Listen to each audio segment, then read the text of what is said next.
শারীরিক প্রতিবন্ধকতাকে আর অভাবকে পেছনে ফেলে অদম্য মনোবলে কেবল পা দিয়ে লিখে এসএসসি পরীক্ষায় উত্তীর্ণ হয়েছে জামালপুরের সরিষাবাড়ির সিয়াম।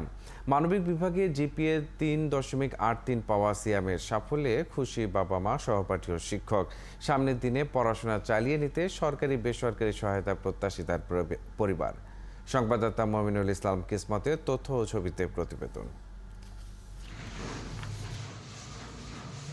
জামালপুরের সরিষাবাড়ি উপজেলার উদনাপাড়া গ্রামের কিশোর সিয়ামের জন্ম থেকেই হাত নেই, তাই পা দিয়ে লিখে এবছর এসএসসি পরীক্ষা দিয়েছে সে। দিনমজুর বাবার 3 সন্তানের সবার ছোট সিয়াম এবার Chaparkona Maheshchandra high school and college থেকে এসএসসি পরীক্ষায় উত্তীর্ণ হয়েছে সে। তার এই সাফল্যে আনন্দিত এলাকার মানুষ।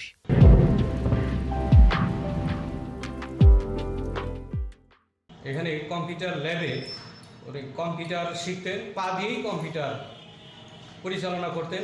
আমাদের সাথে ল্যাপটপ চালিয়েছি, ল্যাপটপ দিয়ে পা দিয়ে ভালো লিখতো। পরীক্ষার রেজাল্ট ইনশাল্লাহ ভালো করছে। ভালো করার পর আমরা বেশ খুশি আনন্দিত হয়ে গেছি। শ্যাম বাবু যখন কলেজে যাবো, শ্যামের তো সমর্থ নাই লেখাপড়া করার জন্য, শ্যামের আমরা সহযোগিতা করবেন। 2 হাত না থাকলেও ছোটবেলা থেকেই পড়াশোনার প্রতি সিয়ামের ঝোঁক আর 10টা ছেলে মেয়ের চেয়ে বেশি। তার আশা উচ্চশিক্ষার সব শেষ ধাপ পার করবে সে। সরকার বা বেসরকারি সাহায্য না করে আমরা এগিয়ে যেতে পারবো না। আমার পরিবার আমাকে এগিয়ে নিয়ে যেতে পারবে না। আমার আর্থিক সমস্যা খুবই, যদি সরকার বা বেসরকারি সাহায্য করে তাহলে আমি সামনের দিকে এগিয়ে যেতে পারবো। আর্থিক অনটনে প্রাথমিক বিদ্যালয়ে বন্ধ হয়ে গিয়েছিল সিয়ামের পড়াশোনা, তবে স্কুল কর্তৃপক্ষ বেতন মওকুফ করায় আবারও লেখাপড়ার সুযোগ পায় সে।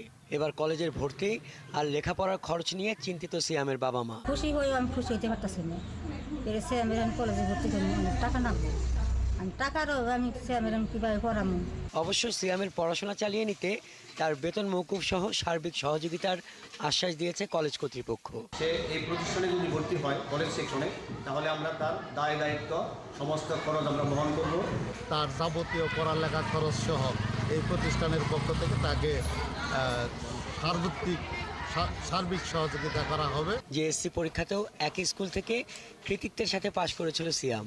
এবার এসএসসিতে মানবিক বিভাগে 3.83 পয়েন্ট পেয়ে উত্তীর্ণ হয়েছে সে। হাসান আহমেদ, 71।